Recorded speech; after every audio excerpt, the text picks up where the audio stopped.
ఏపీలో మరోసారి భూప్రకంపనలు రిక్టర్ స్కేల్పై 6.19 తీవ్రత నమోదు.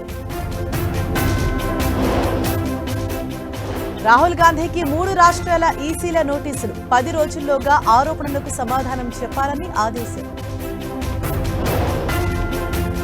ఓటు చోరీపై నిరసనకు విపక్ష ఎంపీలు రెడీ. నేడు పార్లమెంటు నుంచి ఈసీ ఆఫీస్కు rally.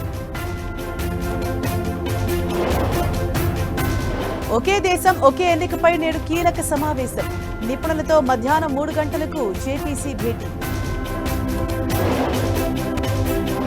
నావికాదళ విన్యాసాలకు Bharat Pakistan ready. 60 nautical మైళ్ల దూరంలోనే ఇరు దేశాల విన్యాసాలు. హైదరాబాద్ బస్తీలో రేవంత్ ఆకస్మిక పర్యటన. భారీ వర్షాలపై మంత్రి పొన్నం సమీక్ష.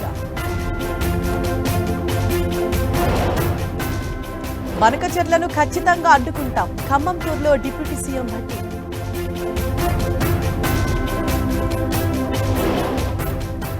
ఒంటిమిట్ట పులివెందుల జెడ్పీటీసీలకు రేపే పోలింగ్. పోల్ మేనేజ్మెంట్లో టీడీపీ వైసీపీ. నేడు ఈడీ ముందుకు Daggubati Rana. Betting apps promotion పై విచారణ.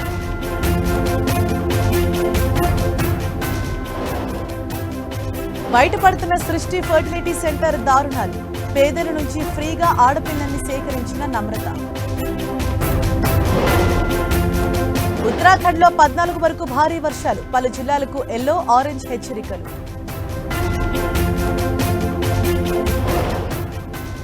బ్రిటన్ జెట్ మళ్లీ ఎమర్జెన్సీ ల్యాండింగ్. జపాన్ లో F-35B స్టెల్త్ విమానం ఎమర్జెన్సీ ల్యాండింగ్.